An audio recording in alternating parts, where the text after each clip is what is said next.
Well,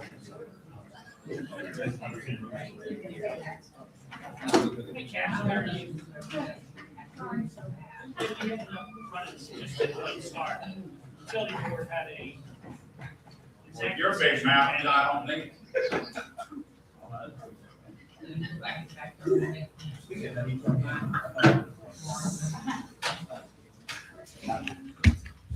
All right.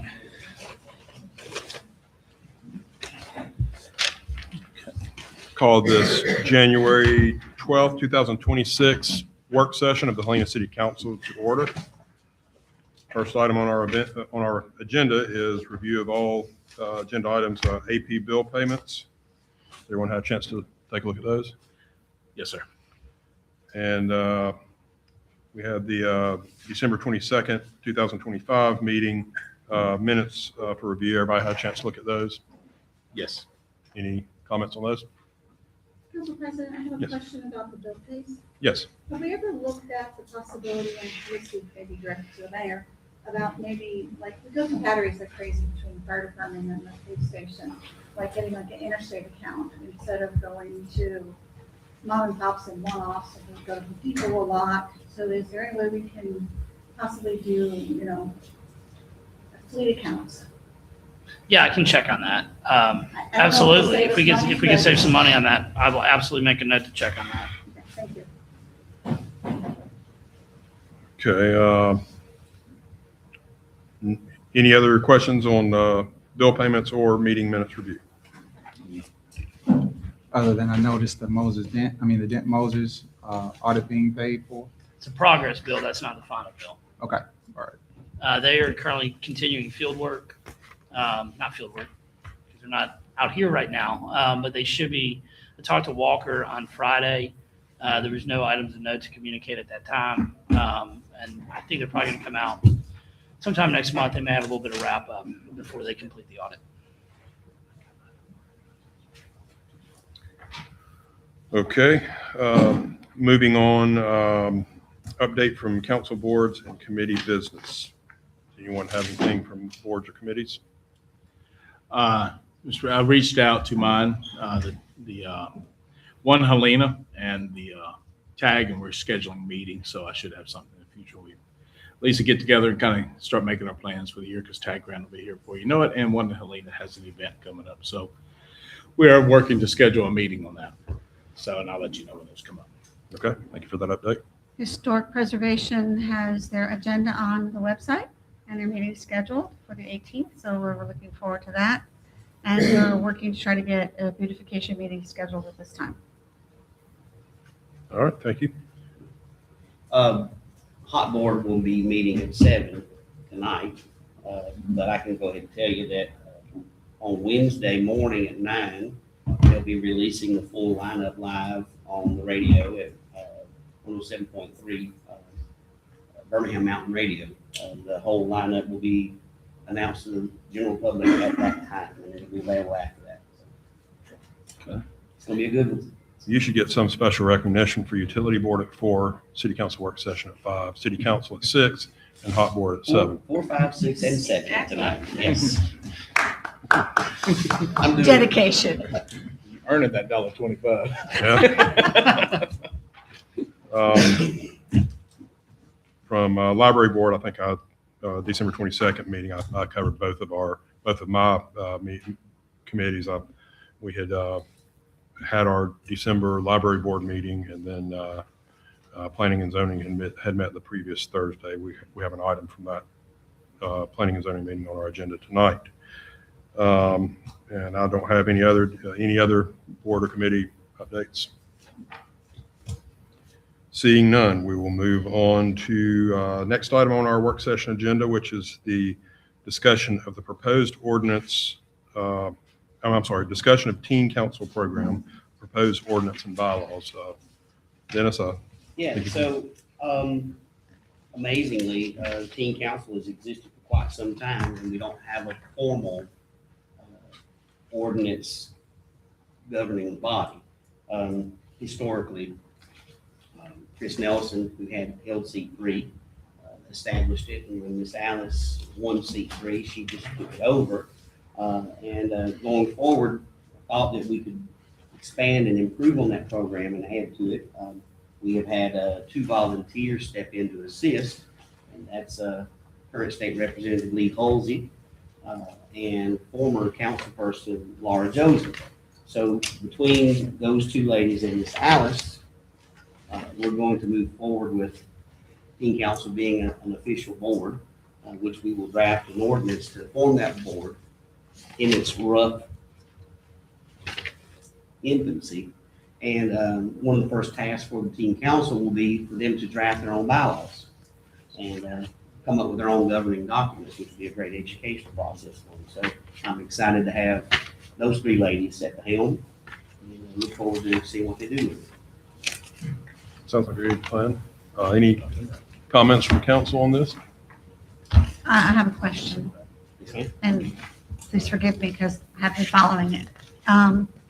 With any other board, and I know you said there's no ordinance for that, but I assume that it fell underneath the general ordinance for committees and boards. So would not the 2 ladies that are very well suited for the position, and I'm pleased that they volunteered, don't they have to go through the same process of being voted in? Great question. We all have this. So I think that when the board is created, they could, Representative Halsey and Laura could still serve as volunteers and not even be on the board. Yeah, they wouldn't be board So members like what they, necessarily. in terms of them volunteering now, it's the same thing as like hot board, beautification board, you have volunteers that are helping. Now, I'm assuming that they will want to be on the board and they'll provide an application, but I think there's 2 things, volunteering to serve and then also serving on the board. Those are different positions. Okay, I'm just taking, like, when I joined beautification. Yeah. I had to get approved. I put my application in, and I got approved, got voted on by council. and- Right. Okay. So I would assume that that would be the same process with them. For the board, yes, I would Okay, 100% but just agree to with show the up board. and to act and to do, and, you know, like, anybody were to show up at the beautification event, they can show up because they're just volunteering their time for that Correct. particular event. Same thing as we have volunteers at Hot hot board, board. and For such. everything, right? Yeah. That's how I would think that would work. I don't know. Yeah. What are your thoughts, Dan? But Yeah, for them I having think so. responsibilities, Yeah, and that they're I would say, taking on. give them some time to draft how they want to be structured, and that we have full approval or denial of that structure. Just give them some time to come oh, up with yeah, that. I'm not against them, I'm No, just no. trying to keep everything And, uniform. And, you know, and I intend to still be the liaison, but I don't want to Oh, have darn. I don't want to have a giant role in that, because I think we have with Lee and Laura and Miss Alice, I think we have a good leadership group. Of course. This volunteer to lead them. But yeah, let's see how they draft up. We're going to have an ordinance for a general formation, and then let's see what they do. I'm excited about that part of it. So, Yeah, me too, I just, clarifying question. yes, ma'am. Yeah, and Thank then we should end up with a selection committee for membership, not leave it, you know, to the membership themselves. And Right. have a selection committee that people will be able to be a part of. And not so much a board, but a selection committee for membership too, so. So the ordinance will formalize the establishment of the teen council or Yes, okay, because there's nothing that has actually formed teen council historically. It's just kind of been there. okay. But then the teen council members themselves, the teens, will draft their bylaws. Correct. Okay. That's a great exercise in government.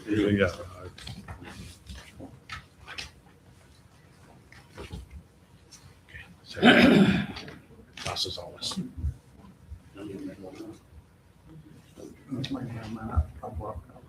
Okay.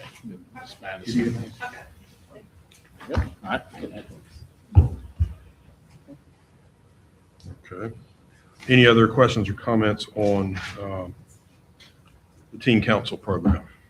I'm just glad it's going in a position where we've talked. I'm glad to see that the council part's being added to it as well after talking to Dennis and Laura and Lee and all that stuff. So I'm glad to see that direction. I agree. Okay, seeing no additional discussion on that, we'll move on to discussion of proposed ordinance of the city of Helena governing the appointment and service of boards, committees, commissions, and committees. So that's what we were just talking about Yes. on that one.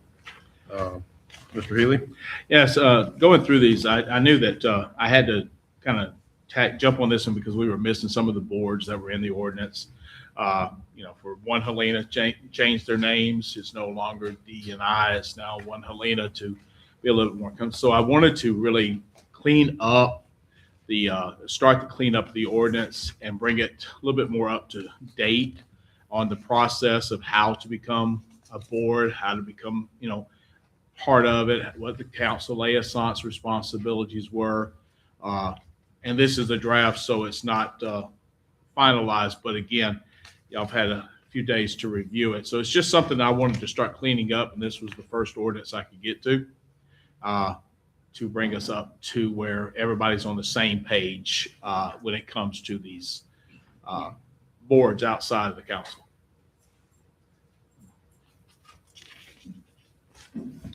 And it's open to questions, anything that you Absolutely. see, changes, boards that don't need to be on this ordinance, or, whatever, if there is such a thing, so. Yeah, we can go ahead and entertain discussion on this. For me, under section 11, current city boards, committees, and commissions, the Industrial Development Board is not listed. So where they are acting in some capacity with what I presume to be the authority of the city, where are they? Or was that just an, Yeah, they're a separate legal entity. They operate outside of appointments. So there'd be another ordinance creating that board. I That's already been done. believe that's already That's already done. been So they're not subject to, this is more for social. Service. Advisory type boards. Right. Not industrial development is their own standalone legal entity. They can, like utility, they can issue, I don't think utility is here, but they can issue bonds. yeah. That be sued, like anything were happening with one of these boards, it would be the city as the over. So I'm trying to carve that out somewhat. Their membership is determined by the vote of It's council. determined by the vote of council. Correct. Right, so I was going to recall that as it relates to the appointments to that board, I know there are some questions. And so I think my ask, whether it's in a separate ordinance or not, because I know state statute allows for boards and authorities to be created, my ask was to pull forward all boards so we could see them at one time. If it exists, fine, but we're taking up an ordinance independent of that, and I think there are some vacancies on that board, or there needs to be some confirmation of appointments. And Jeff, I've been talking with Trish Rushing, who was the only remaining member of that. That is going to be coming before council in the next probably month in terms of that ordinance. I want to also be able to speak to exactly what the purpose of, because that board is created a lot differently. It's got some different nuances. So I was going to bring her in. We'll discuss all the appointments, go through that process. I believe she's already got some members that are wanting, not members, some folks that are wanting to put in their applications. I just tapped the brakes due to other pressing items, but I think the council will see that come in front of y'all in the next month. But I understand your question. Just the boards coming up that I didn't even know about, so. Yeah. It's come up in the past week. Yeah. And I did review the industrial development board because there was a verbal, at that council meeting, there was a verbal amendment to it made by Councilman Roman at the time. It was enacted and voted on, and it goes to the nomination of people for that board. So Okay. I've got those minutes, I've got that. I can submit. I know that for similarly, but for different, reasons, Planning and Zoning Commission is not included in this ordinance. But I do see that the Board of Adjustments is on here. Right. Is that not, like Planning and Zoning, is that not a quasi judicial board that would? It's a quasi-judicial that meets on an as-needed basis. So, I mean, it's, like I said, it's not what crap. You Yeah. Pull things off and, separate what you deem as totally social I kind of combined what was done before and some suggestions into this, and this is blank here. Is, you know, what do you want to say as an advisory social board? What do you want to say as quasi-judicial boards? You know, Regulatory, legislative, city. Because I would strongly advise having 3 different ordinances versus type. Yeah. Because your board members are appointed differently and everything else. So, and the legal, their legal status varies from one to one. So, but yeah, Board of Adjustments is quasi-judicial in nature. Yeah, my thought was to keep it the social side of the house, and like the Board of Adjustments, remove planning and zoning and utility board and put them under their own ordinance, because it's controlled a little bit different in my understanding. So, again, but that was just my thought. One question.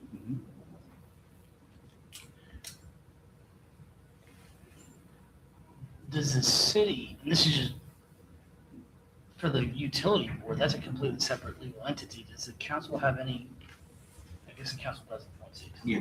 Yeah. They still Yeah. approve They all still We still appoint. approve, yeah. Okay. If there's some other I need to Yeah. But then they're self-governing. other. Right. Beyond that. So, but this, I like this because now we're giving the step-by-step of what the board's, the liaison's responsibility, what we were, like bylaws and stuff like that we were asking for each. We're giving yearly reviews, you know, we're actually bringing some meat to the table on the boards instead of us just casually just going through the process of the Yeah. year, you know. So that's kind of the meat and potatoes of when I was starting on this one. Okay, so would teen council fall under, Yes, under this one. Under yes. this one. Uh-huh. And I think technically, section 11, part 4, addresses formation of new boards. Right, right? So yes, sir. That'd be what we follow.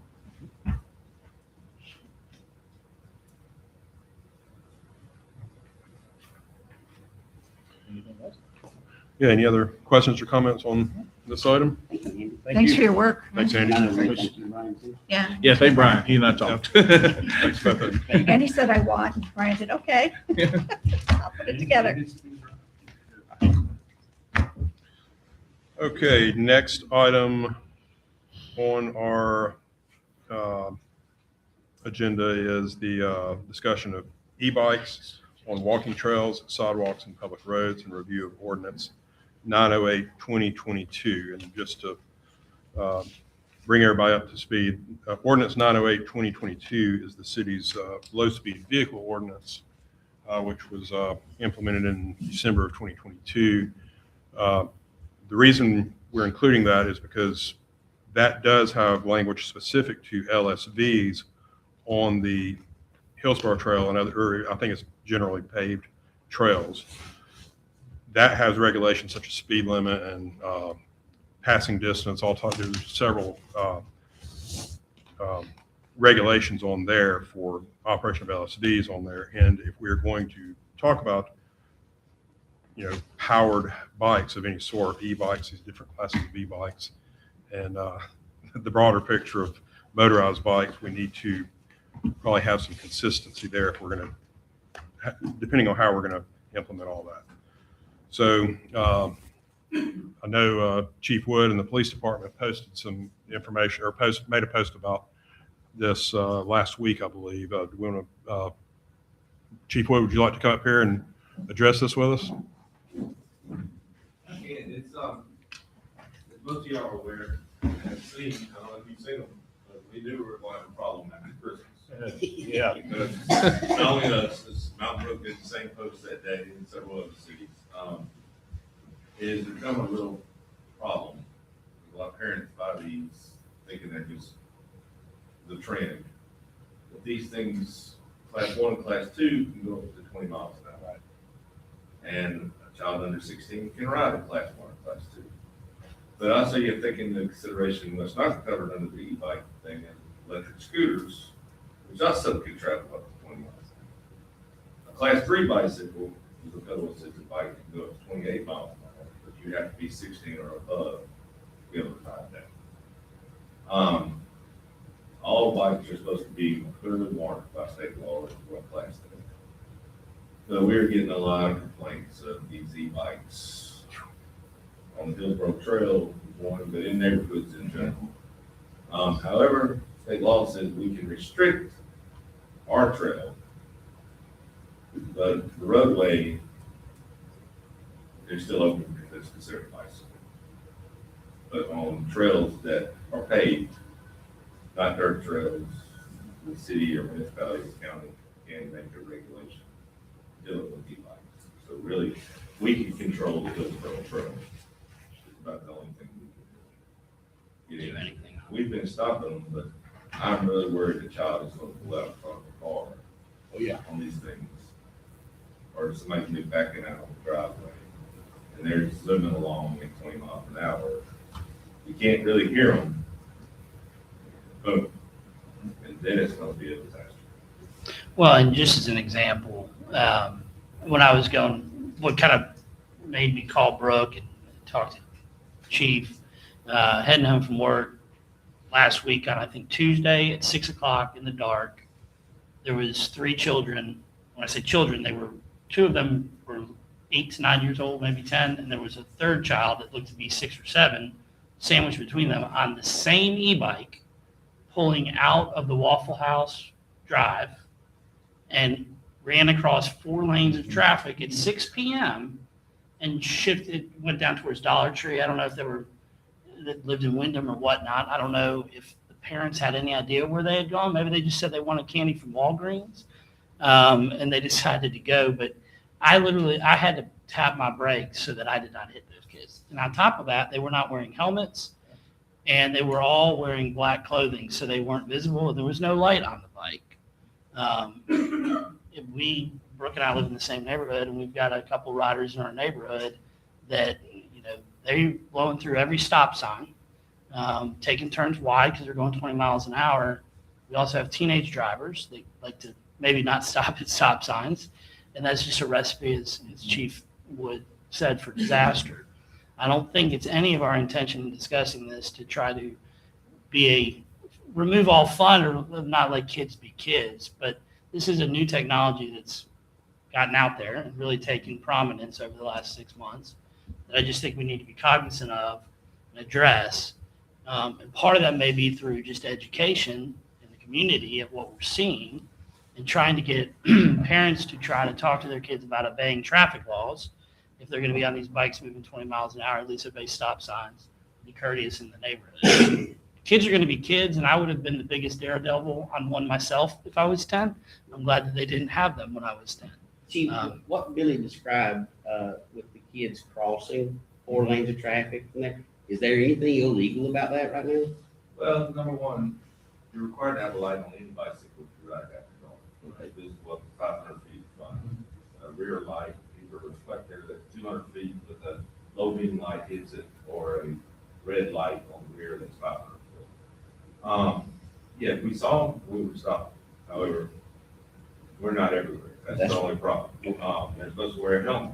Anyone underneath the age of 16 is required to wear a helmet. Anyone who is of 16 and above, right to class 3, is required to wear a helmet regardless of age. You can't be below 16 and have a class 3. But if you're 16 and above, riding class 3, you're required by state law to have a helmet. But any child is supposed to have a bicycle. And like I said, at dark, they're supposed to have lights, and they even go so far in the state law to say they need some kind of reflective clothing on if they're going to be riding, or rider in dark. And they have to follow the rules of the road, which means they stop at stop signs. Ride on the right-hand side of the road when they're going. You do caution traffic and everything. All that's in the law has been there probably since the 70s. The actual bicycle. E-bikes fall underneath the same thing as a bicycle, so that law applies. Absent pedals, do you consider that an e-bike? That would be a class 2 and the absent pedals. Mhm. You can max out at 20 miles an hour, and they do consider state law as an e-bike. What about these? They look like they're like an electric dirt bike that don't have pedals. No, those are called racers. Those are not scripted. They sell racers at Walmart and a lot of other places. They're little. Yep. Like a little mini bike. Mini Yes. bikes. Yeah. But they're battery operated. Yeah. And they will go, they'll like forward. Take off. Yes. And those are illegal periods. Is there not anything maybe that we can, like my golf cart, I have to register it here with the city.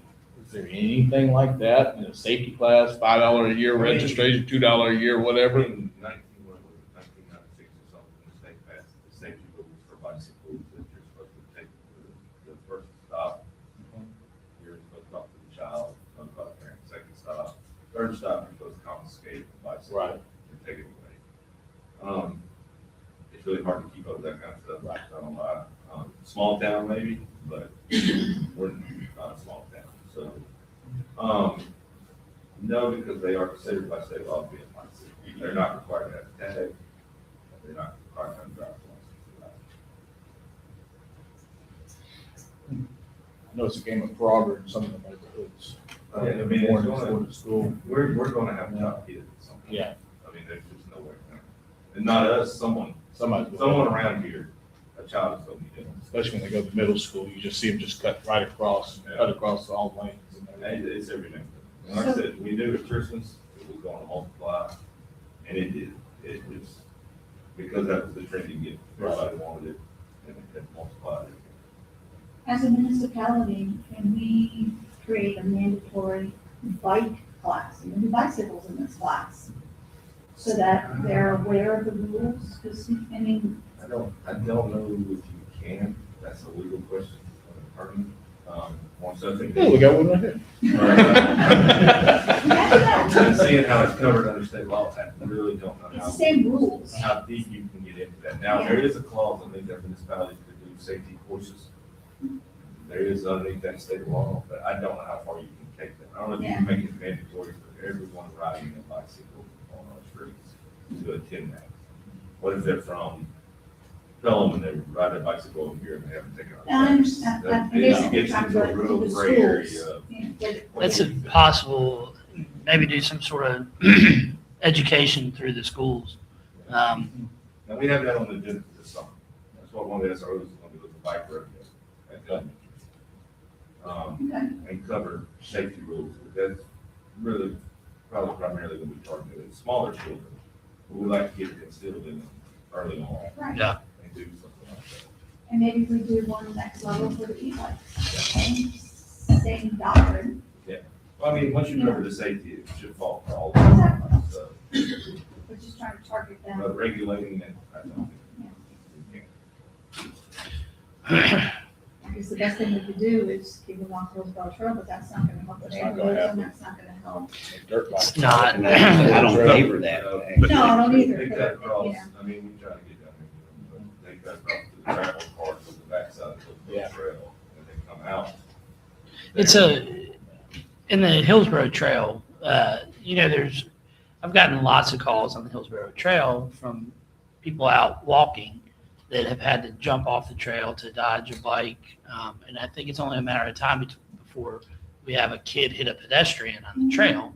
And again, it's those bikes move faster than what a lot of normal bikes would move, and they're racing down the There's trail. speed limit on the trail for We bikes. There already is. It's It's 10 miles an hour through the LSV. We could include, potentially amend that to include e-bikes. And that's maybe the start of where we can do, because That and the education piece is We- targets. because the other thing too, like a lot of these kids are using these to get to and from school. And we want the trails are there to promote Exercise. and to promote being able to travel from one area of town to another without using vehicles for our kids to get to their friends in other neighborhoods. It's a safety issue I don't know. Obviously, there's not an easy answer to this. And even if we posted, which, I mean, it might be posted, you would need little signs down there at 10 miles an hour. These don't have speedometers. Yeah. A kid at 10 years old is not going to know if he's going 10 miles an hour or 20 miles. an And hour. probably not going to care. So, Again, we're just throwing ideas Yeah. out. Yeah. Just trying to Yeah. come up with something. A parent reached out to me with some specs on the one that his kid has, and he said it does have a speedometer and it can be regulated to govern it. So, but I don't know how many parents are going to do that. And I don't know how many kids are going to figure out how to override that. But I'll just get, I mean, yeah, just to give, the walker, runner, dog walker perspective of it. I was out there yesterday afternoon filling the water coolers, and 3 kids came by on, I would say that these were probably class 3. They did not look 16 years old, but I'm not familiar enough with the equipment to know which ones are class 1, 2, and 3. 3 should have a speedometer. Okay. They come with speedometer. By Okay. state law, they have to have a speedometer. I know when 908-2022 was drafted, and we had several work sessions and discussions. I was just a citizen speaking out on that one when it happened, and we did put in a lot of the like has been mentioned, a 10-mile-an-hour speed limit. The issue with the Hillsborough Trail as it is you've got some visibility challenges out there. You've got some topography and curve challenges out there where somebody's walking or running or has their dog on a leash. They may not see somebody coming through that dip tunnel under Appleford Road on an e-bike at 20-something miles an hour, or whatever type of motorized bike. So these are issues. I mean, it's not, we're not just trying to create a problem. These are issues that have been addressed with the police department, probably the mayor and Parks and Rec, and I hear it when I'm out there filling the water coolers. And it is a safety issue. We did address some of the safety concerns when implementing the LSV ordinance to address their use on the trail. I think we're going to have to be proactive and implement something for e-bikes out there as well. Just food for thought for Dennis on the team council. But as you look at reorganizing them, it could be a project where peer-to-peer conversations can help inside of those spaces alongside the school resource officer. Sometimes kids better receive information coming from their peers versus adults. So just kind of food for thought in terms of the work the teen council may be doing. This is a good campaign to get them involved.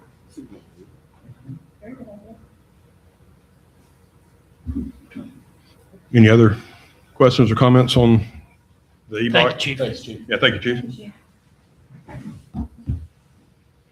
Okay, next item on here is discussion of amendment to planning and zoning ordinance. And I guess that's a carryover from the extending the follow-up time for a council agenda item.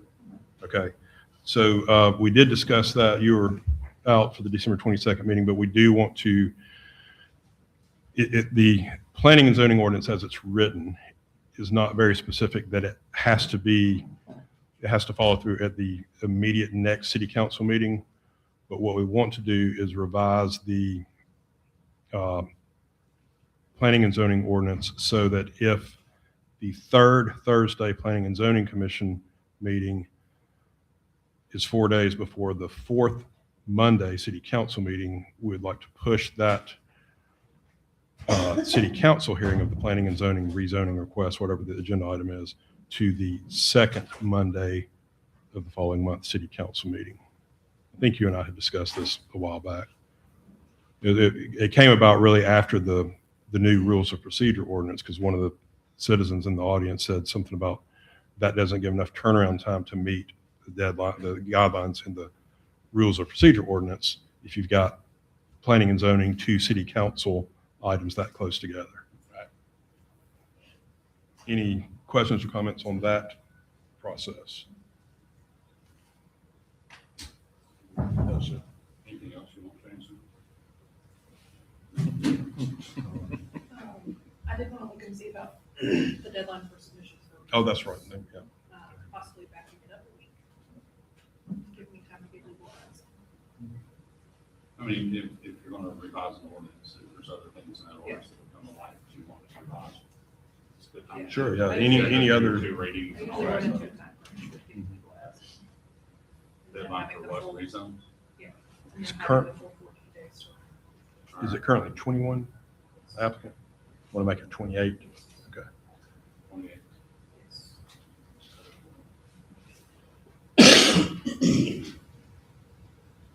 So I have a question. How do we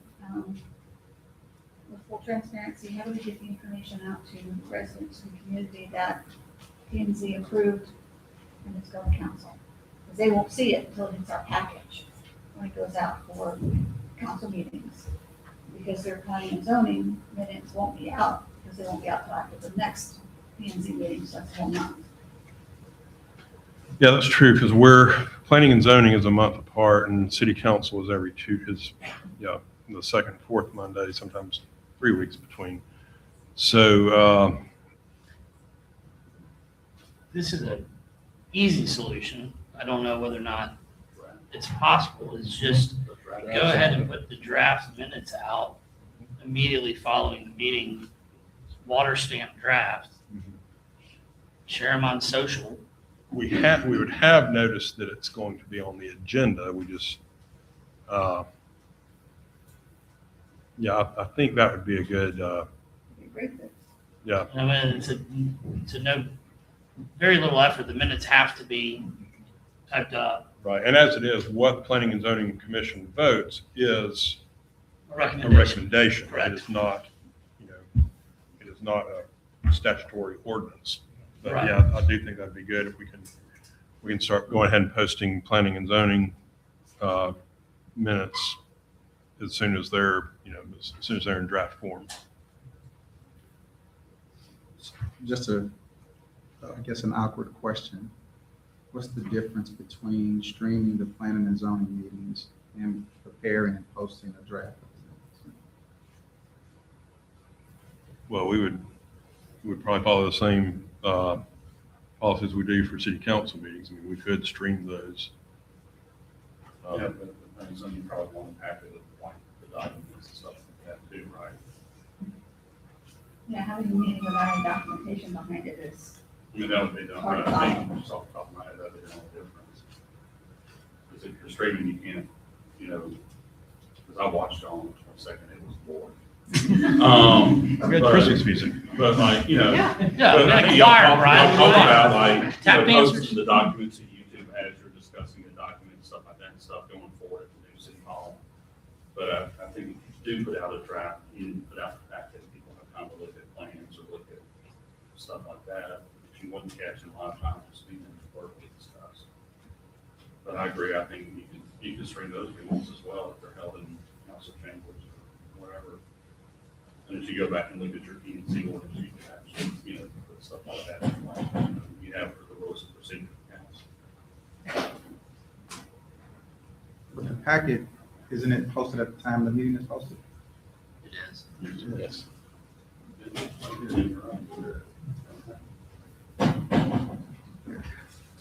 Madam Clerk, I can't speak for you, so you need to speak up, Bev, hold your peace. Well, she's not responsible for the minutes for P and Z. Okay, Kim And Rowland. rolling. okay, all right, okay, So I do still sign. she prepared. okay. I can talk to Kim. Yeah, just, I'll talk to Kim about that. I don't think it'll be an issue. okay. She's usually got them done either that night or next morning, so. Yeah. She usually got some. Okay. She can just get those to me. Just go draft. Yeah, but Okay, any other questions or comments on amendment to planning and zoning ordinance? Okay. Seeing none, we will move on to the next item on our work session agenda, which is discussion of rezone from B1 Neighborhood Business District and R1 Single Family Residential to B2 General Business District, 5150 Highway 17, 5160 Highway 17, and 1212 McQueen Drive. This is 3 parcels. The proposed use for the only part that's currently proposed for a end user is a veterinary clinic. There would be a couple of other parcels, including one with some frontage on Highway 17. I'll open up the table to discussion on that. We had a favorable recommendation from Planning and Zoning at our December meeting. Any known plans for the other parcels? They did not have any. They showed, the developer mentioned the possibility of a coffee shop on the frontage on 17. But at this time, it's the applicant would be the end user for the veterinarian clinic part of it. currently only have one clinic in town. That's correct. As far as I'm- Those three parcels, the veterinary on the backside and the frontage building would be the obvious drive-through, whatever. Yeah. At a later date. And that's the only thing is two items, because I was out at that meeting, so I'm sorry. I didn't hear a lot last meeting, so it's only two, the vet and possibly a coffee shop, or is it gonna be a third? There's two other parcels. Yeah, They don't have any definite plans. Nothing No, planned, no, okay. no plans on the back one is kind of landlocked. It would be served by an easement, access easement, but it's not really frontage. So that's this one. That's So back there where is the an house easement is. to that back, to that second lot. Through what they are planning, there would be. I mean, basically, you pretty much have to have an easement to get to the veterinary clinic if you got something on the frontage. So Right. they would line it up with the new, where that intersection is being reconfigured. They would, I'm guessing, line that road up with that traffic light. This may be premature, but were any of the folks, I guess, on Queen Drive or Circle present at planning and zoning? And I say premature because they may be here tonight. There was no citizen opposition at the P and Z meeting.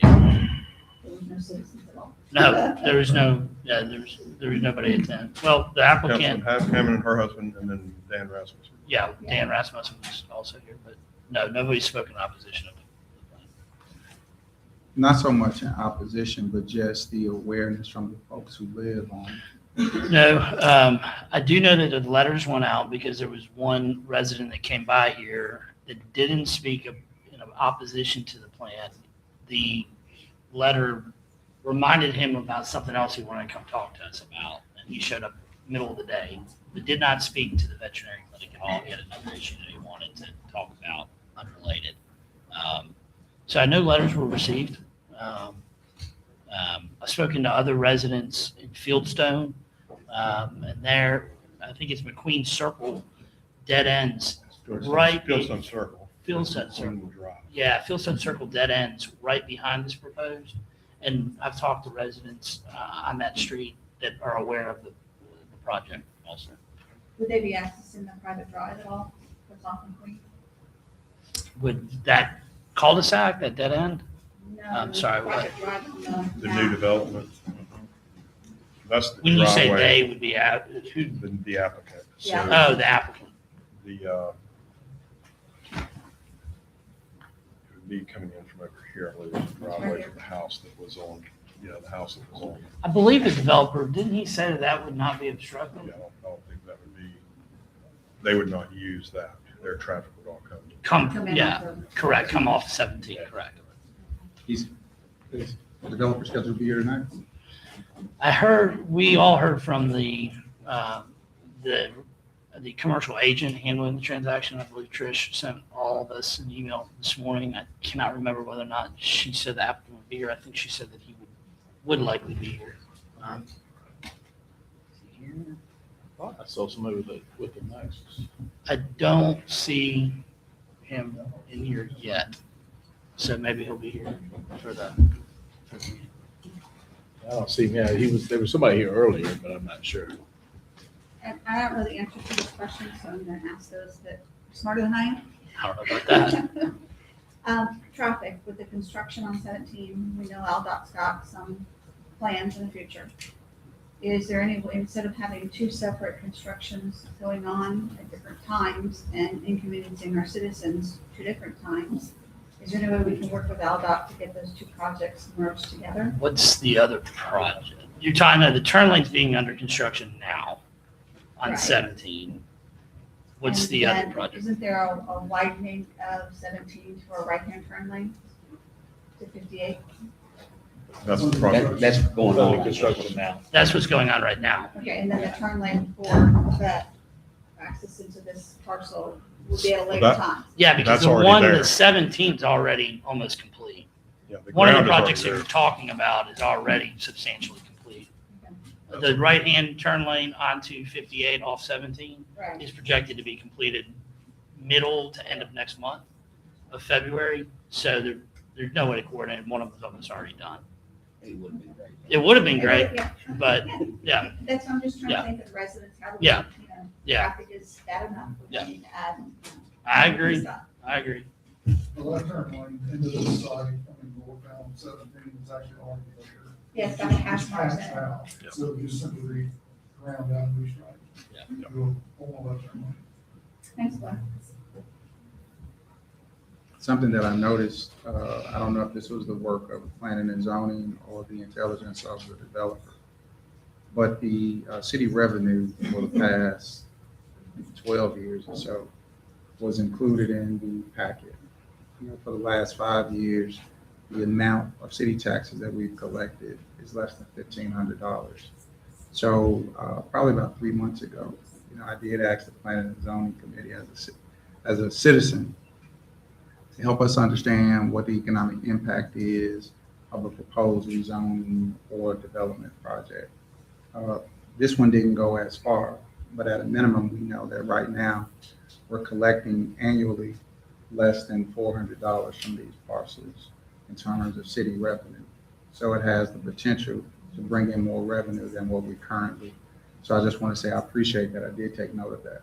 Awesome. Yeah. Okay, any other discussion on the rezoning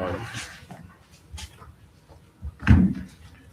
Seeing none, I'll move on to our next item, which is confirmation of our next council meeting, which will be January 26th at 6 p.m., 5 p.m. work session. And I will have the recognition of the two young ladies. I received a lot of write-up today from both of the young ladies. So Can I say this before we end, Mr. President? These projects that we talked about tonight, I feel certain are already covered by our comprehensive plan. But, you know, we've annexed further into Jefferson County, our city limits. The piecemealing of putting our city together, I'm not for sure how much, you know, of a runway if we have to continue to do that. I think our plan is 3 years, coming up on 4 years old this September, I believe. You know, I don't know if that needs to be in front of us in terms of us looking at and making revisions or updates to our current plan. But I think it puts us in a better position to adequately plan across the city, to go back and look at our comprehensive plan and bring it current. Just kind of food for thought.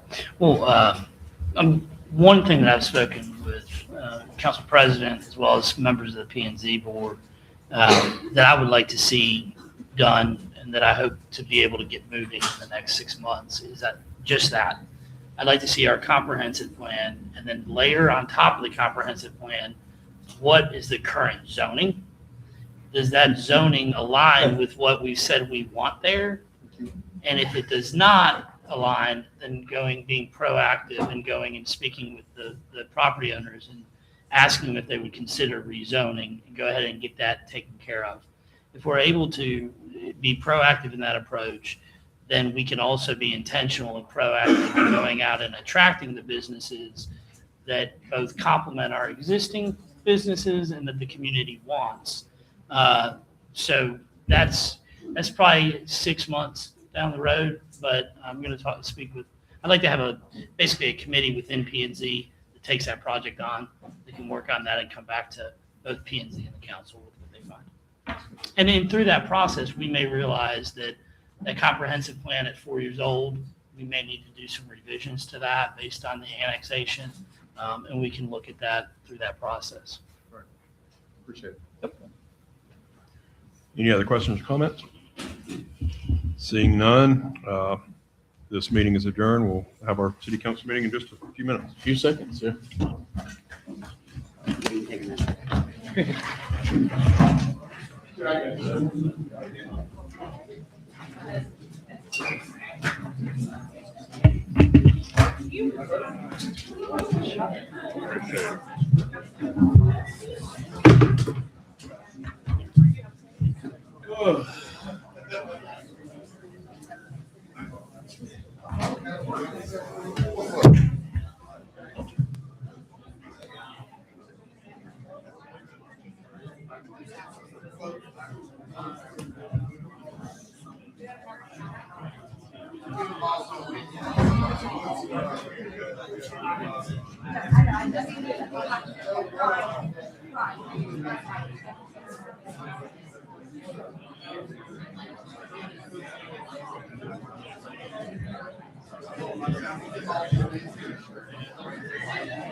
Go ahead and sign.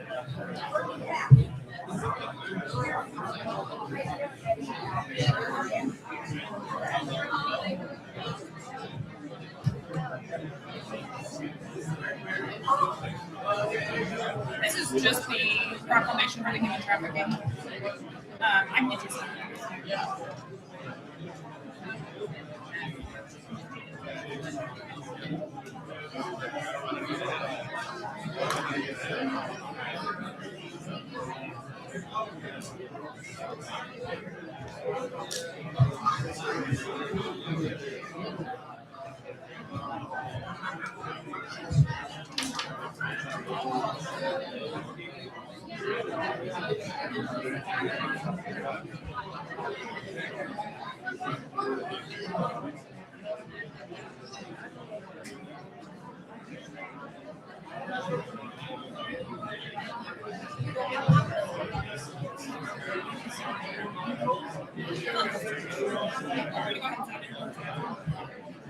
This is on his payroll.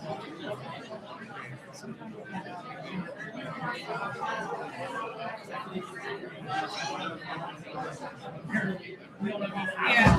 I got that. Jack's and Brad. Okay. I need to.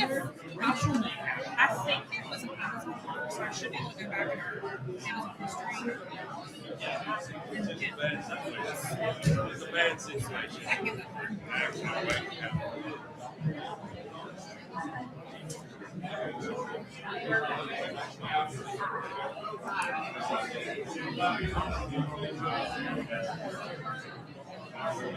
What's up, brother? Come on.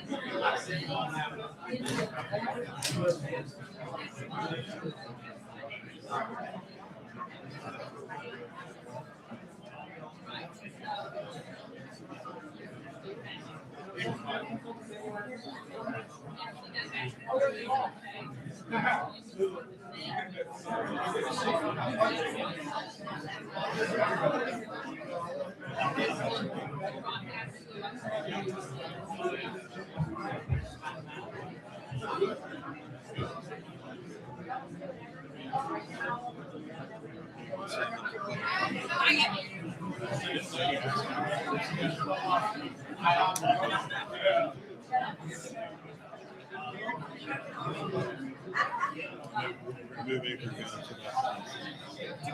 Remove anchor guns. I meant to mention that. You just mentioned it. Okay, so anyway.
I saw you trying to be patient with us. I got the message.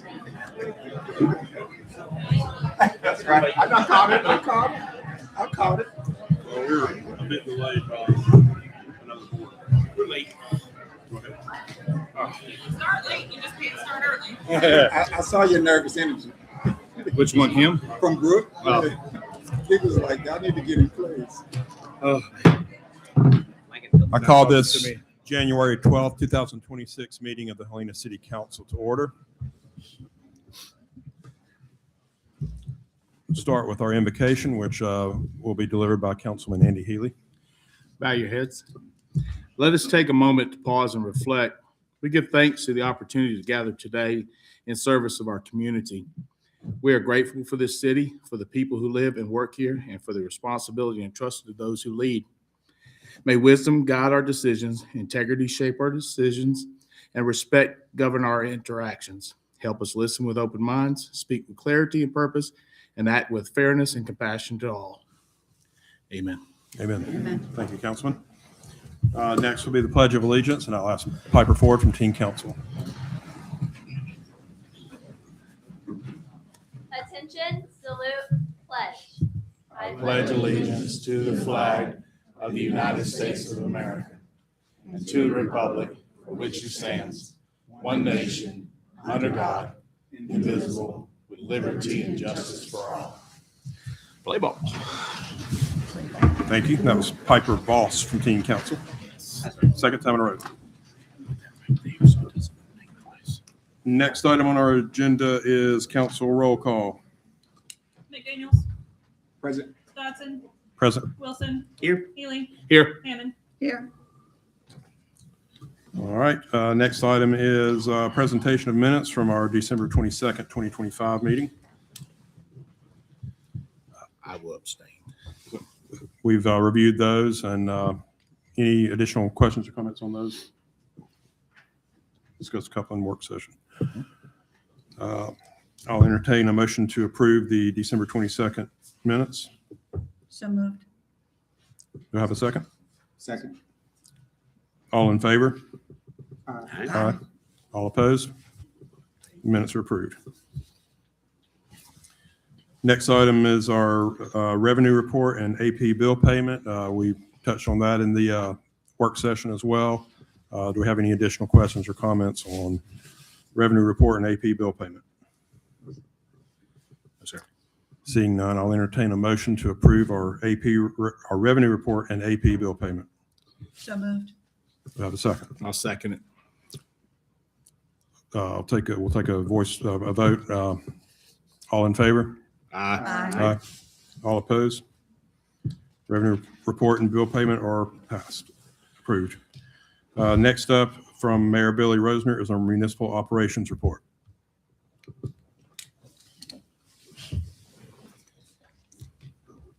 Good evening. So just to give everybody a budget update, I'm about 85% done with gathering all of the various components of the budget. I'm going to be meeting with the department heads this week to be doing a once final scrub over the budget line item by line item.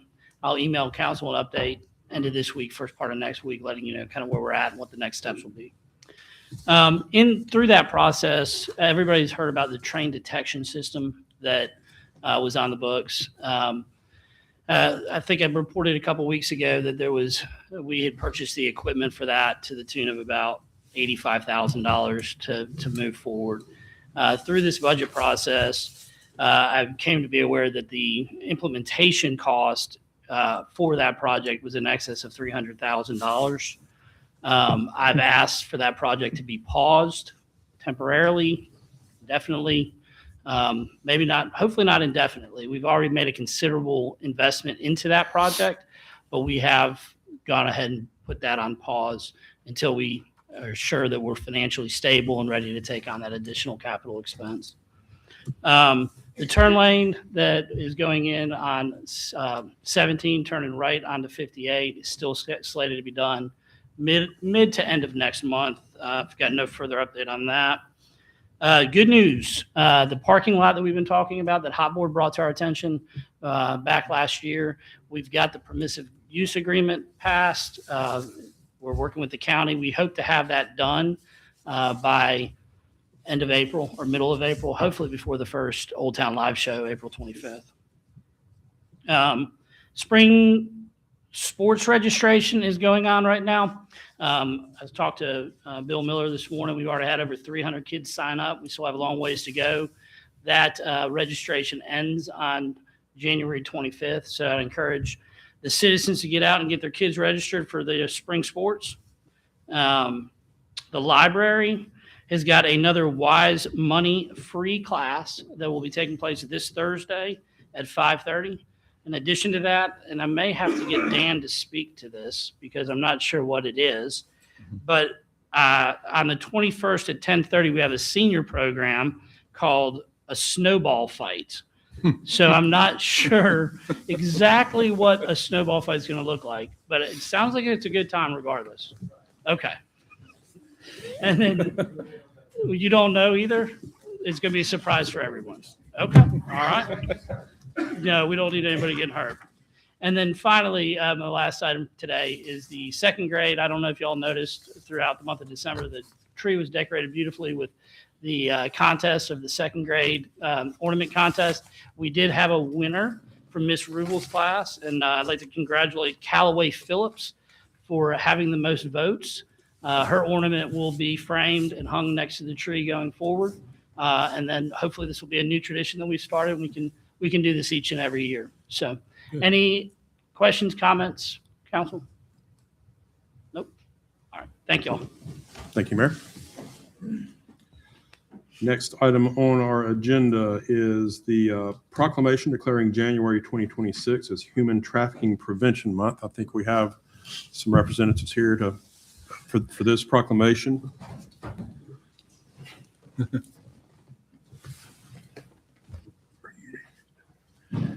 And Mayor Rosner, will you be reading this proclamation? I believe. Are you reading? Yes. They're reading it? Okay. Oh, no, I'm not reading that. I'm reading something else. Okay.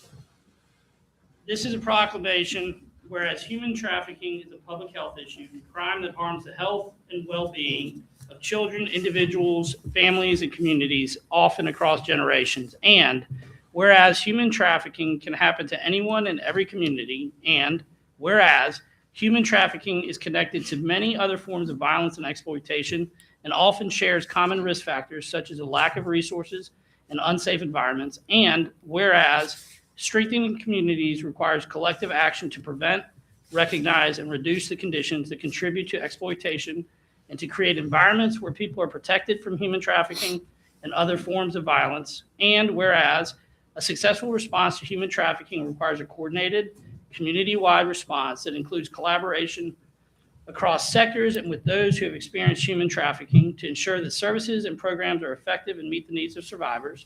And whereas every individual, family, community, and organization can help raise awareness, prevent trafficking, and support survivors by learning how to take action. And whereas the city of Helena would like to be designated as a trafficking-free zone, showing our commitment to action and awareness and partnerships to comprehensively address the issues of human trafficking. And now, therefore, be it resolved by Mayor Billy Rosner and the Helena City Council do hereby proclaim January 2026 as Human Trafficking Prevention Month and reaffirm our commitment to human trafficking awareness, training and educational activities, strengthening resources for those impacted by human trafficking, and to be designated a trafficking-free zone supporting a more coordinated, comprehensive response to prevent and combat the crime of human trafficking on this day, the 12th day of January 2026. Thank you, Mayor Rosner. Thank you so much. I won't be with just a second. Okay. I'm Ann with Grace Ministries of Alabama. I'm the Outreach and Event Coordinator. And we also have Trafficking Hope with us and the founder of Grace Ministries of Alabama, which is Michelle Price. And we have Rebecca Foster with Trafficking Hope. And then, say your name. Yes. These are trafficking. Okay. So, I know who you are. On behalf of our community, the Alabama Human Trafficking Alliance, and all those fighting against human trafficking, including Grace Ministries of Alabama and Trafficking Hope, we want to thank you, Mayor Billy Rosner, and the City Council, especially Councilman Jeff McDaniels, for getting this on the agenda tonight and supporting the initiative for the City of Helena. We're so appreciative of you, Jeff. Thank you so much. Preventing, recognizing, and responding to human trafficking and the trafficking of children cannot be accomplished alone. Rather, it takes partnership across all our community to keep everyone safe from online predators, sex, and labor trafficking. Due to its isolating nature, many individuals remain unaware that trafficking is a threat to our neighborhoods, families, and children. However, the internet gives criminals and predators easy access to our young people and children with new apps, games, and websites popping up daily. First responders and child serving agencies are seeing a huge increase in children and teens being targeted by online predators and becoming victims of sextortation.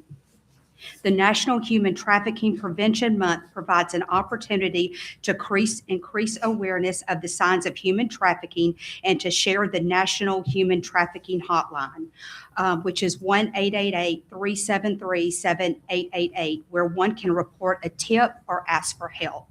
Today's proclamation recognizes the vital role we all play in combating human trafficking, including offering appropriate programs and activities throughout 2026 to help parents, families, school, churches, and all parts of our community recognize the sign of potential danger and how to respond. In closing, again, thank you for taking this public stance against trafficking. Together, we can help our community become safer and truly a trafficking-free environment. So, and just lastly, I want to again thank Jeff. And also, you have two resources right here. You have Grace Ministries of Alabama, which is graceministries.life. And you also have Trafficking Hope, which is traffickinghope.org. And we do have some information to hand out to you guys. You're always can reach out to us. We can help you with any questions, any resources. We're always glad to help you in this initiative, and we thank y'all so much.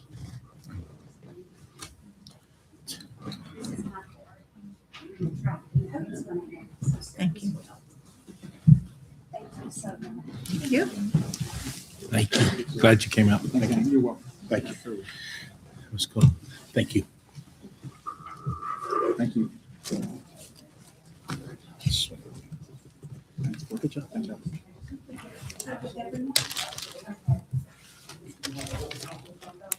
We can see. We do not have camera witness. Glad I did my hair. Oh, See it on the sides. You're fine. I'm good. Don't worry about it. I'm good. I'm good. No, stand up, it's okay.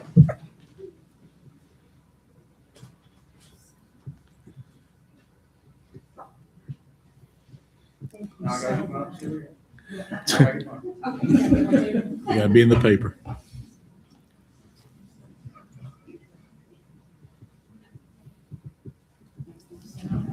Thank you. Thank you, Mrs. Tyler, and Trafficking Hope and Grace Ministers. We appreciate you presenting that. Next item on our agenda is, we have Andrew Gunn, candidate for superintendent, but he's going to speak in the public comments session at the end of the the period for public comment at the end of the agenda. Moving on, the next item is discussion of teen council program, the proposed ordinance and bylaws for that, which Councilman Wilson introduced some discussion on that in the work session. He'll carry it forward in this meeting now. Yeah, I think at this point, we're going to draft an ordinance that will formally form teen council. It's existed for quite some time, but in an informal setting, and we're going to basically form teen council through ordinance, but we're going to let teen council take on the project of writing their own bylaws as one of their exercises. So more on that to come in the near future, but under the continued leadership of Miss Alice and the great job that she's done, we've added former council person Laura Joseph and current state representative Lee Halsey to assist in the governmental education part of that. And I'm excited to see what these guys come up with. So more to come later. Thank you, Councilman Wilson, and as well as Mrs. Lobel and Mrs. Joseph and Representative Halsey. Look forward to seeing what teen council looks like in the future. Any other questions or comments from council on this item? No. I'm good. Okay. Moving on to our next item, approve or deny resolution 122026, admin, adding separate bank account for 1 cent sales tax designated for bond indebtedness payments and or capital projects. And that's with the new 1 cent sales tax that took place in November, I believe it was, that is earmarked for bond payments. So this is the checking account that will cover that. Do we have any questions or comments here among the council? Seeing none, I will I'll entertain a motion. Motion to approve. Do I have a second? I will second. Roll call vote. Hammond, Yes. Wilson, Yes. Dodson, Yes. Healy, Yes. McDaniels. Yes. The resolution passes. Next item on the agenda is approve or deny resolution 01122026A, admin, transferring Indian Ford bank account to Central State Bank. This was following the acquisition of the Indian Ford Fire District property and their assets, and putting the bank account into our Central State Bank. Any question or comments from council on this item? I have just one question. Was there an incentive for us to move it to our bank? No real, Not an incentive, it's just trying for ease to have all of our accounts with the same organizations. Pushing that. In transparency, my thought was just leveraging, that's it. I understand the procedural aspect of it, but just leverage. Thank you. Sure. Motion to approve. I'll entertain a motion. Second. Okay. Roll call vote. McDaniels, Yes. Healy, Yes. Dodson, Yes. Wilson, Yes. Hammond. Yes. Okay, next item on our agenda is, this is a carryover from Planning and Zoning December meeting. Approve or deny rezone from B1 Neighborhood Business District and R1 Single Family Residential to B2 General Business District, 5150 Highway 17, 5160 Highway 17, 1212 McQueen Drive. Maxis Construction is authorized agents. As I mentioned, this had a favorable recommendation from Planning and Zoning on December 18th, 2025. I do see representatives of the applicant are here in attendance. I will open the floor to, would the applicant like to come forward and present their case? Just a summary. You've already presented to Planning and Zoning. Sure, I'm Todd Thompson, MTTR Engineers, number 3 River Chase Ridge, ZIPS 35244. We basically have 4 pieces of property that we'd like to have rezoned. 3 of them got put on the agenda in December. We're going to come back in February and ask for the 4th. I just wanted to clarify that. The anticipated use is a vet clinic on the back. The current frontage parcel on 17 is vacant. We have programmed that for something like a coffee shop, something that would just fit. We've talked with David Willingham and John Slaughter at the Highway Department. We understand a traffic study is required. We're prepared to do that. We're not asking for any variances with regards to setbacks, fencing, things like that. B2, the zoning we're asking for does not allow for outside kennels. We're not asking for any of that. It's just we want to put a vet clinic behind a piece of property that's currently vacant that hopefully will be a coffee shop or a revenue generator one day. So, Thank you. Sure. Let me question, is there a reason why we're not doing the 4th lot right now? it inadvertently got left off of our request. Okay. We had 4 pieces that we needed. One of the sellers at the back is saying you're buying both. Mhm. When the application got put together in December, it only listed 3 addresses. It just got left off. But we made it known to Planning and Zoning, we want that 4th piece because we have to buy it. So we want to have it rezoned, got left off. We understand we got to come back. So Is that the parcel that's up in kind of the back corner adjacent to Fieldstone Circle? yes, I think there's a shed on it or a storage building on it in the back Is that there this one? now. That's it. Yes, that's it. Okay. Any idea of what the use of that parcel may be? That's, yeah. And so to me, you don't have the frontage. Mhm. While it would be a B2 zoning, I don't see anybody you're not gonna get a fast food, a gas station. You're not gonna get anything like that that goes way back there in the back. Right. So, yeah. In Okay. fact, hopefully the vet will do such a great business that he'll need to expand it. So. Any other council questions? Mr. President, to the applicant, I think you said that the 4th parcel would be, I guess, submitted to the city for review by the Planning and Zoning in February. Correct. Okay. Would you be opposed to this application being sent back and subsequently being able to add the 4th parcel? Or do you want this one to move? Or is it your desire for this one to move and then subsequently submit the other parcel? It would be our preference to move this one forward.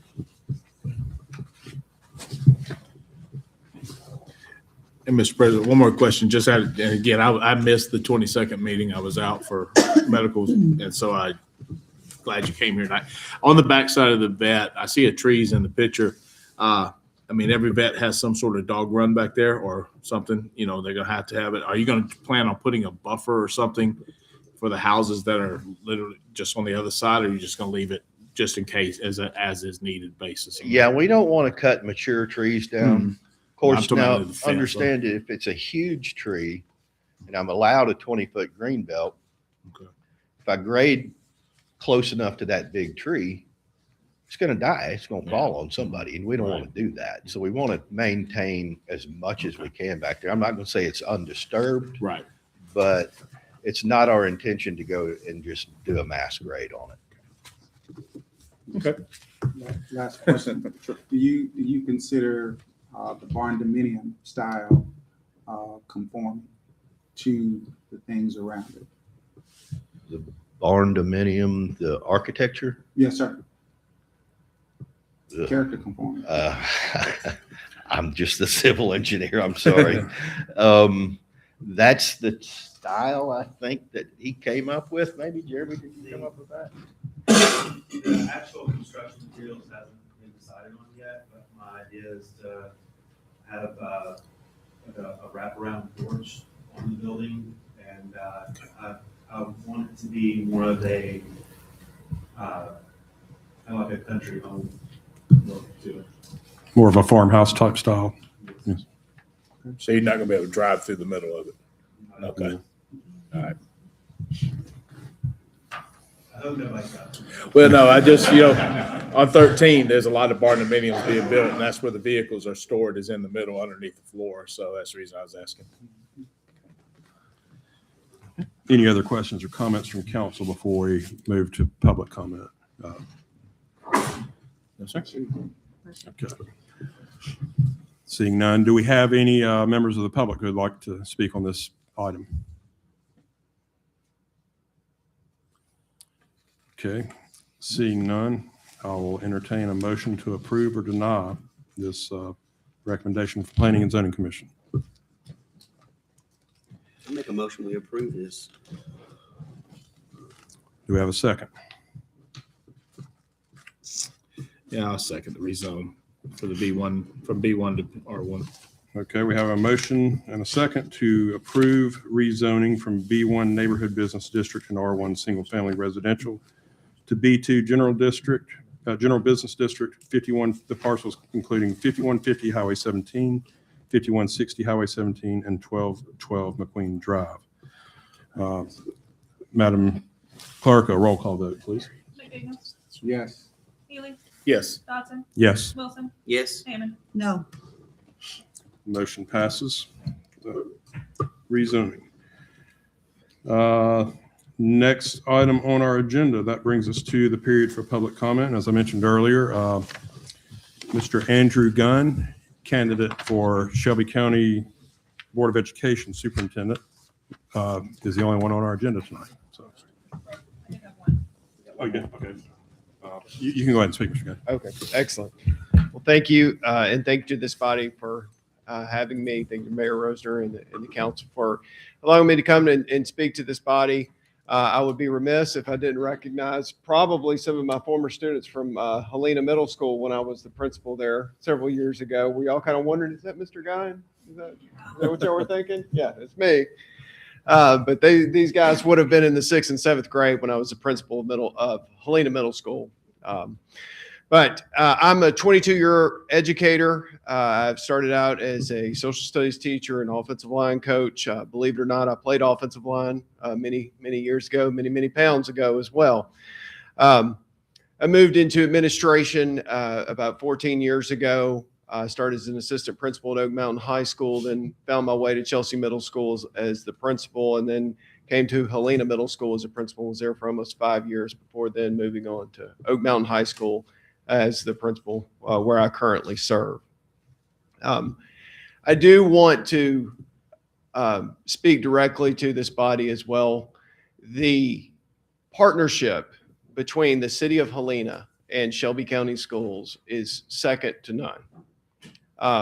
The way that the school system and the city has been able to partner since the construction of the middle school and several years later since the construction of the high school to serve the students of this community is the model for what every county and city partnership should look like. In my experience in the 5 years here, I knew that I could always access members of the city council and I could access the mayor. We could talk about the needs of the school and what we needed to support the students. And I know that tradition has continued to today, and it is truly remarkable. If I am fortunate enough to become superintendent, I want to assure everyone in this room that I want to continue that partnership and make sure that it is strong going forward. In terms of my plans for the school system and what I want us to focus on as a school system, our number one agenda, without a doubt, will be the students that we serve. Every decision that I make as superintendent of education will begin and end is with, is this what is best for the students that we serve? It is deeply, deeply personal to me. I have 4 children, 3 of which who have not even started school yet. So it's very personal to me that we have one of the best school systems in the state of Alabama, and that we continue to succeed in the ways we have in the past, because I have little ones that, like I said, are not even in kindergarten yet. And I want to see this school system continue to grow and continue to thrive. I feel with every ounce of my heart, the way that we're going to do that is we are going to emphasize human to human connection in the classroom. We have to assure our parents, and our parents that trust us with their children every single day, that when their kid comes to school, that they are going to be taught face-to-face by a teacher, that they're going to communicate with that teacher, that they're going to learn how to communicate with each other. They're going to learn how to communicate with adults. They're going to learn how to resolve their problems and resolve their issues. And we are going to lean into human to human connection in the classroom. And that's deeply, deeply personal to me, because like I said, my young children that'll be coming through this school system, that's what I want for them. That's what I truly feel is going to be best for them. And I do believe in the future, in 5-10 years from now, the best schools in this nation will be the ones that focus on human to human connection, face to face, teacher to teacher, student to student. I appreciate your time, and I appreciate everyone coming out tonight. Thank you. Thank you, Mr. Guy.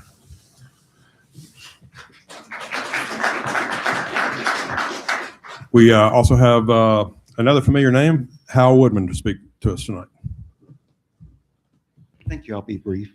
I just wanted to say great job with dealing with the challenges and the way you're communicating with each other. I really like when one of you have a concern and if everybody wants, y'all ask each other and you draw it out of each other. I think that's a wonderful process. I would love to see the next 4 years having that much collaboration with y'all. But I wanted to come here and tell y'all that Arbor Day is coming up in February, and the trees are going to be here probably the second week of February. So what I wanted to offer myself to volunteer to give away trees, and or have one of y'all join me and let me give you the contacts and the process and have one of you take it over. But they'll be coming. We don't have the official date. We share the trees. They are free to the city from the state of Alabama as long as we find a good home for them. So I wanted to throw that out there to y'all. Thank you. Thank you. Thank you. I'll volunteer. Oh, there you go. You already got a volunteer. Okay. Next item on our agenda is our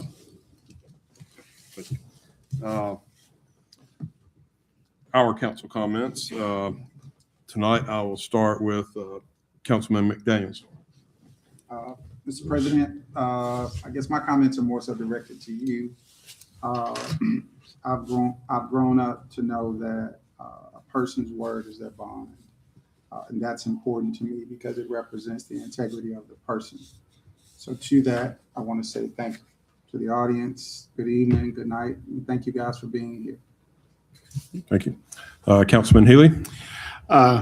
Thanks for coming out tonight. It's always important to see everybody here. I want everybody, even the teen council, we've got a lot of events coming up in the city, and we're going to need help doing those events.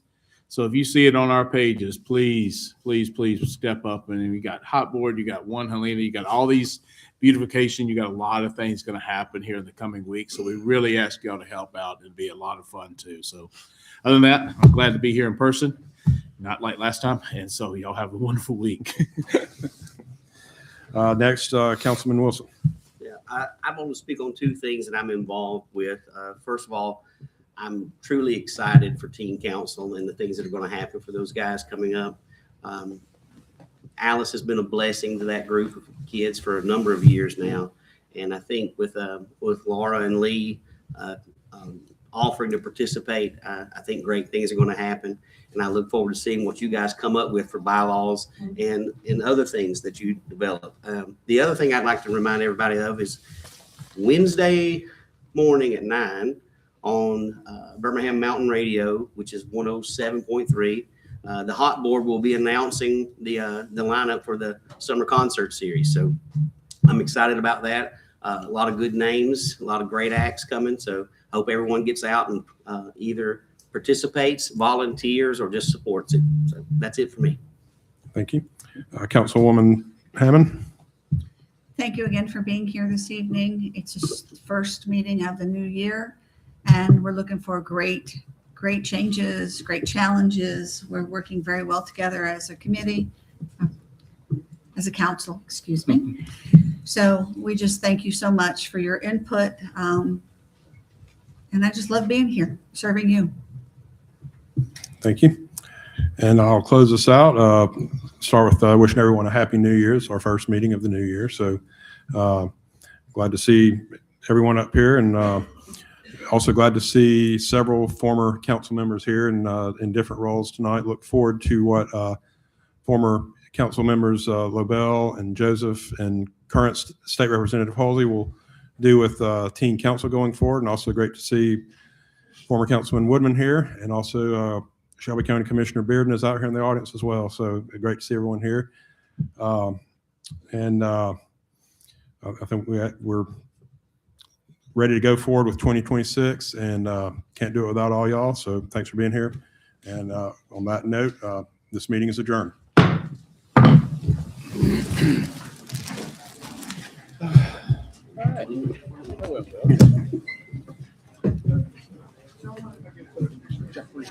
What's up? Good to see you, man. How you doing? What's up? That was a fast one, good one. Yeah, that's fine. I don't have a problem. Yeah, I don't have a problem with that.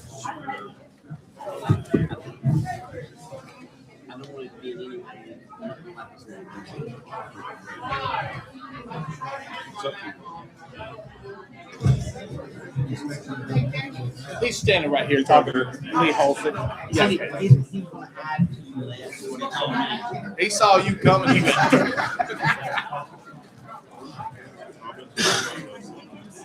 Human trafficking right now. Yeah, I missed it. I would like that. I like that. That was good presentation. Okay, good.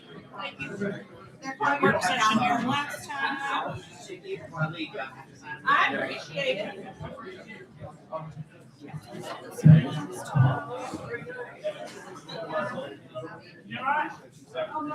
Copy of that proclamation just for my record.